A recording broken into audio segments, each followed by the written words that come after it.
So we are going to try the method of partial fractions to find the integral of this rational function. So if we would like to use the method of partial fractions, first we note that the degree of the numerator is lower than the degree of the denominator. And so here we will give factoring this denominator a try. And so if you look at this cubic, one way to factor a cubic is to try pairs.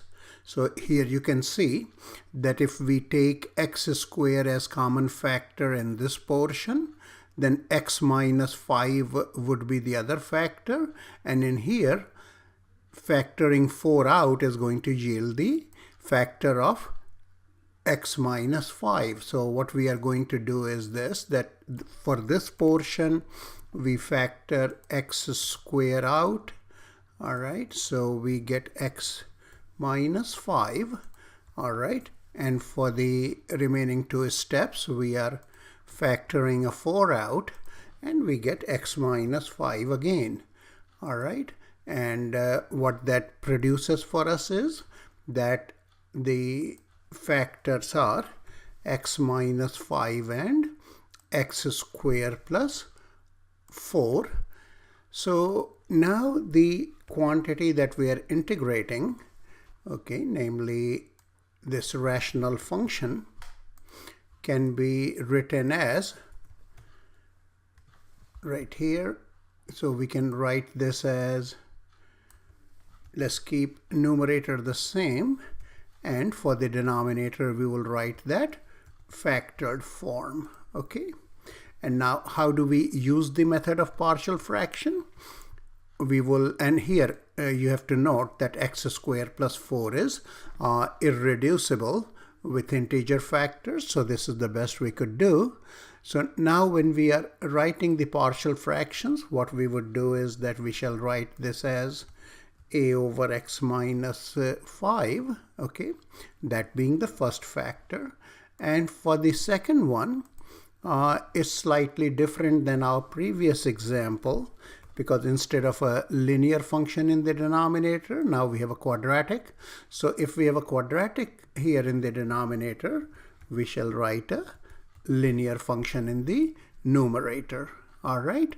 And now what we would do is that we will just go ahead and take common denominator again, and then obtain. So what we are doing is we took this as common factors, okay, and now we are going to do this, that we shall collect the like terms in the numerator and compare it with the numerator on the known side, and then write our partial fractions, because hopefully that will give us the values of a, b, and d. Okay, so here let's quickly do some algebra, and in this method actually we are going to have more algebra than calculus. Okay, so here we go. So we got this here. I'm just bringing it down here. Now what I would do is that I would go ahead and simplify the numerator, okay, and that is going to give us, what will this give us? This will give us, if we distribute or multiply, ax squared plus 4a here, and now here we will just go ahead and FOIL. So what do you get that way? Bx squared, all right, minus 5 bx, okay, plus dx minus 5d. All right, and then I'm just rewriting these one line after another. Of course, if you are handwriting these, it might be different, but here I can easily copy and paste, so I'm doing it this way.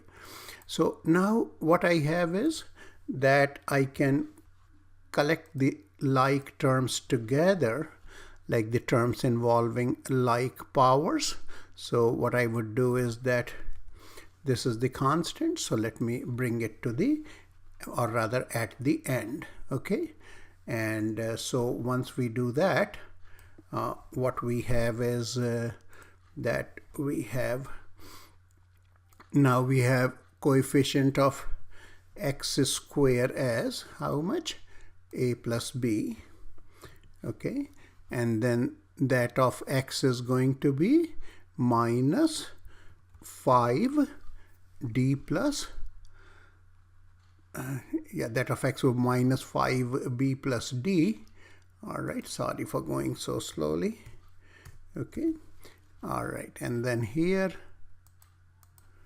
we got this as constant portion.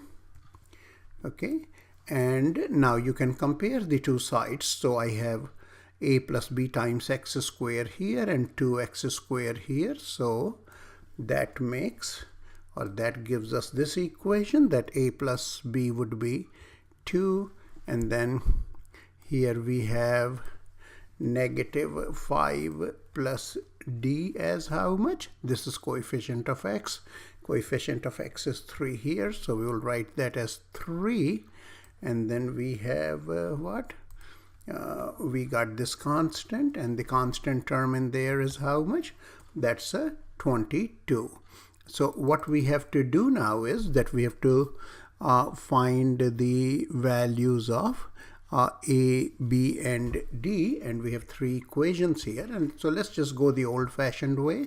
I'm going to go ahead and use the method of elimination, okay? All right, so if we use the method of elimination, let's look at these 2 equations because, you know, they have easy coefficients. So we got these 2. So I'm going to eliminate b from these 2 equations, and to eliminate b, what I can do is I can multiply this by 5, and that would give me what? 5a plus 5b equals 10. And now if I add this equation with this other equation, what would I get?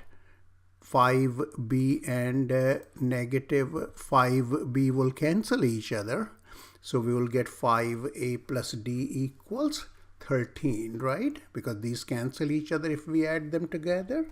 So we have 5a plus d equals 13. And then in here, we got 4a minus 5d equals 22.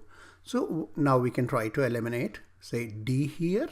Okay, so we can multiply this equation by 5 because I have a negative 5d and they will cancel each other. So if I multiply this equation by 5, I get 25a plus 5d equals 65. Okay, and then that gives us what? That gives us this equation. Now 5d and negative 5d will cancel each other, and then that is what, so adding these 2 will give us 29a equals 87, and that will give us how much? 87 by 29 is how much? That's a 3, right? And then since a plus b is 2, so substituting 3 in place of a is going to give us what? It's going to give us that b is negative 1, right? And just going ahead in the same manner, let's pick up any of these equations. Let's pick this one. So in here I have negative 5b plus d equals 3. So what do? I get, this is negative 1. So I have 5 plus d equals 3. So d would be how much? D would be negative 2.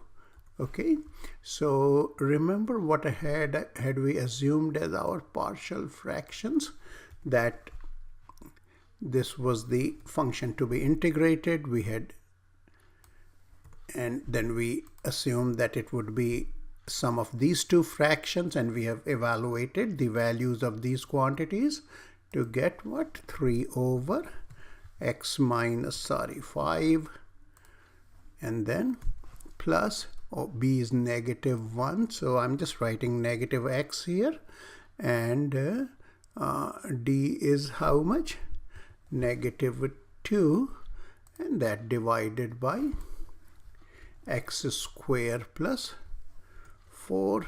Okay, so if we take the antiderivative, first let's just make sure that we did all this right, because I'm having slightly hard time concentrating on the work notes. So we did good. We did very good. All right. So what did we just find? And again, this is a calculus course, but we have just been doing grade school algebra here, right? So this partial fraction is, yeah, so we saw that our answer is good. Okay, so now if we have to integrate, what shall we have? The integral of this is equal to the integral of this quantity, okay, and then plus the integral of this quantity here. Okay, so this is what we get. So now if this is what is going to give us the answer. All right, so what you have here is this part is going to be natural log of x minus 5. We have quite matured into that. Now when we look at this one, then here we would rather break it in two parts, because I have negative x minus 2 in the numerator, x squared plus 4 is in the denominator. Now 2x is the derivative of x squared plus 4. Okay, so we can use substitution there for for integrating this part. All right, so 4, and here I have x dx, and I'm writing a 2x here because 2x is the derivative of of x squared plus 4. So I'll pay for it by dividing right here, and then I have minus, and then I have 2 times the antiderivative of who? The antiderivative of 1 over, sorry, not x over, rather 1 over x square minus 4, x square plus 4. All right, and now we are set to write our final answer. That is the integral that we had to obtain. That equals, the first one is natural log of x minus 5, right? And here I have 1/2, and then I got the quantity in the denominator, which is derivative in the numerator. So what that will be? That will be natural log of absolute value of the quantity, but the quantity is positive, so we are not bothering to put the absolute value signs in. And what happens here? This is 1 over x square plus a square. All right, so what the antiderivative would be? Antiderivative of this would be 1 over 2 tangent inverse x over 2. So let me know if any of the steps gave you any difficulty. All right, let me just simplify it finally, and I shall try to answer that. Or I don't know whether, it was like so much routine algebra. I don't know whether you had patience to stay this far, but anyways, I'll look for your questions. Okay, thanks.